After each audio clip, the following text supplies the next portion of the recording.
Добро утро и од мене, јас сум Александра Бубевска, а ова утро наш гостин е Никола Писарев, историчар на уметност, активист и човек кој што стои зад герила акциите што ги гледаме во Скопје и во другите градови во Македонија.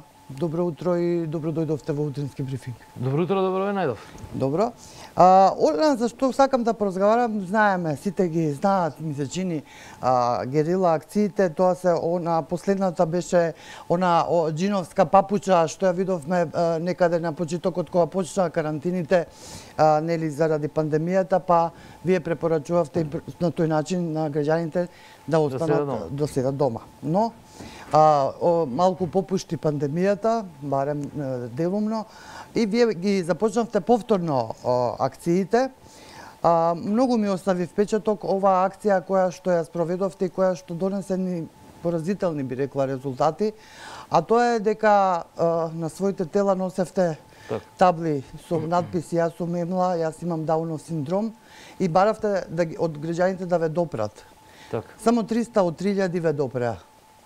Па да, тоа е, ја не очекував искрено до толку, дека луѓето ќе се потргнуваат, дека луѓето ќе онако, дека ќе буквално проаѓаат покрај тебе, ако ти си им тука пред нив, те гледаат, читаат, фала Богу, толку се писмени граѓаните, и не очекував, меѓутоа, тоа треба да се прифати. Нема тука тоа, мене ми се свига или не ми се свига, тоа е факт, тоа е реалноста, Од друга страна, оние неколку посто на луѓе, например, не само што не допреа, најголем дел од нив беа спремни да поразговараат и да можевме да поразговараме со дел од нив кога имавме време и така дале, да дадат подршка, да кажат дека би се вклучиле во некакви активности кои што би допринеле до една сензибилизација на јавноста, така да има лошо и добро. Лошо е тоа што мал број на луѓе остваруваат интеракција, добро е што тој мал број на луѓе е доста свесен за проблемот и е спремен да работи на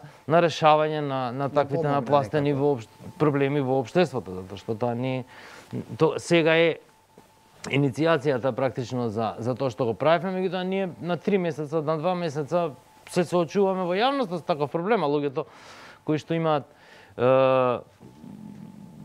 разни попречености секојдневно го имаат тој проблем. Мислам дека треба да се работи на тоа. Малата Ембла стана символ на тоа колку на луѓето им недостига уствари емпатија, колку немаме чувство за другите кои што имаат попречености.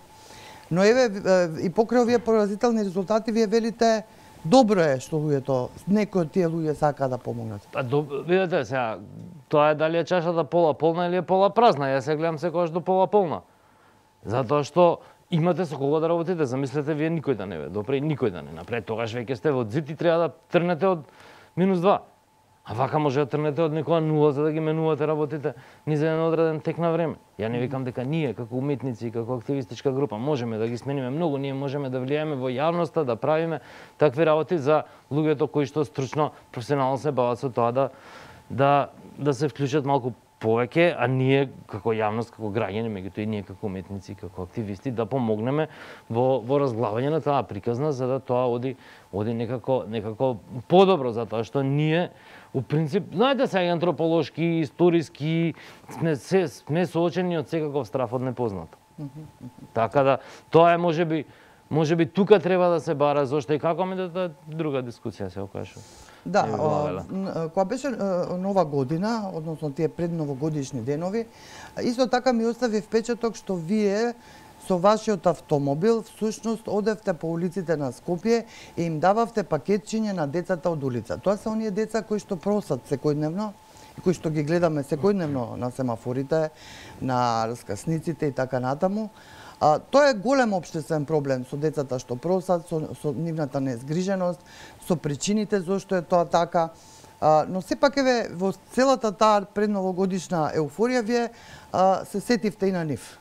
Така, ние веќе подолго време размишляме за невидливите.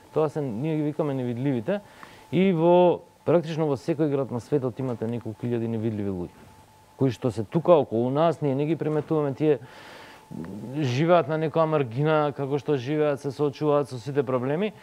И практично идејата со овие деца невидливи на улица кои штопираат шофершемни просат и така дале. Сега тука им прикасни. Ги носат со коли, ги разнесуваат. Не е битно. Кај нас беше една многу хумана приказна тука поврзана со Нова година, со изненадување, меѓутоа беше поврзана и со тоа што градот беше катастрофа украсен. Градот е катастрофа украсен 20 години наназад, за да се разбереме, затоа што се фрлаат пари без да се размишља како да се украси градот, како да се оправи таа естетика малку, како секоја година да биде различен со истите, и вие дома не ја китите елката исто секоја година. Ја китите различно, една година се личките се горе, друга се долу, па треба да се околу телевизорот. Значи со истите работи може еден град да биде многу поубав. И сакавме да свртиме внимание. Никогаш паркот паркот е преполн луѓе, еве 2 години од пандемија парковите се преполни, од савајле до вечера, ама ни една сјаличка немаше. Во паркот, ниту лани, ниту преклани, без разлика. И тргнавме од таа идеја, onda рековме ајде да направиме нешто. Што да направиме? Ај ќе направиме ладата. Што таа е малку приказната за ладата е доста подлабока, луѓето увек кога сме правиле нешто со таа лада ја сакале и било интересно, да решивме да ја украсиме. Сега ја украсивме најдобро што можевме да украсиме. Мислам да она сјае, да биде бисерно, да не биде кич.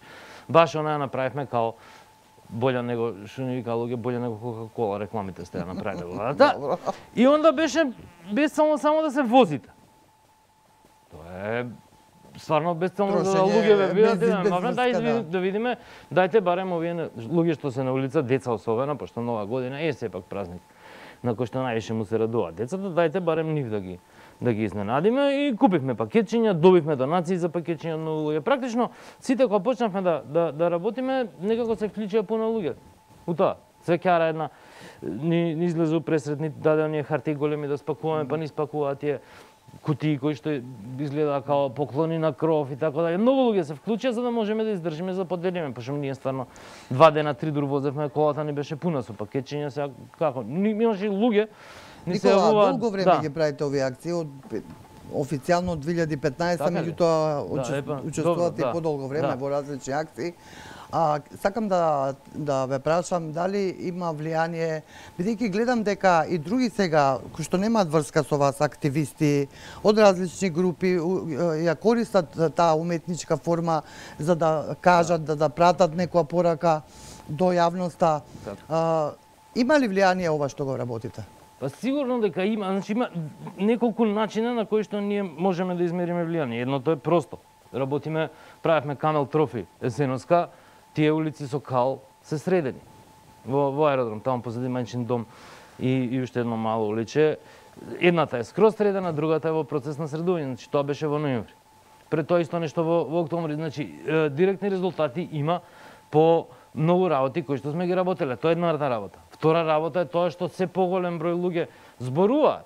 Ти дури ние кога зборевме не знаевме ни што е уметнички активизам и така дале, него нешто правевме, нешто да се олесни на луѓето партиципацијата во некаков активизам, да им се олесни на луѓето да го решат проблемот без да користат типични методи на активизмот, штрајк, протест, петиција и така дале, кај што можат да бидат изложени понатаму на притисок и се што. Така да сето тоа што сме го правиле, очигледно е дека има ефект. На крајот на краиштата партиите го копираат тоа, најголемите партии, ВМРО и СДС, неретко го копираат, за жал многу глупаво, многу неуспешно, али значи дека со нивните сите тама пиар мастери што ги плаќаат милиони евра наши пари, значи дека тоа функционира, дека они мерат поише од нас.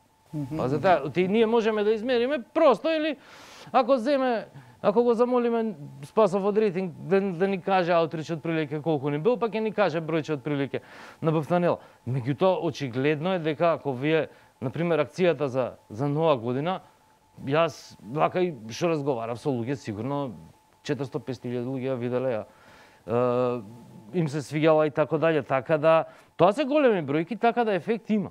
Ефекти има, оној авион. Тоа значи дека ќе нема продолжите. корупција кој што се имали корупција исто така дел од тие приказни нели над Скопје кој што леташе, така да ефект има и ќе има. Тоа е долгорочен процес. Не е тоа дека нешто преку ноќ ние можеме да оправиме државата, па не сме ние ниту Господ, ниту Супермен, само тие двајца можат преку ноќ оваа држава. Добро, тоа значи дека ќе продолжите со акцијата. Да, апсолутно ќе продолжиме. Без разлика кој е на власт. Па нема врска, мислам. Кој сака нека биде на власт. Така. Ова беше Никола Писарев од Центарот за современи уметности од Скопје, човекот кој што стои за многу герила уметнички акции кои што ги гледаме низ Скопје и низ другите градови низ државата. Јас ви посакувам успех и понатаму во овие акции. Фала и за многу години Свети Трифун некај. Така е, за многу години. Зашто ова беше Никола Писарев.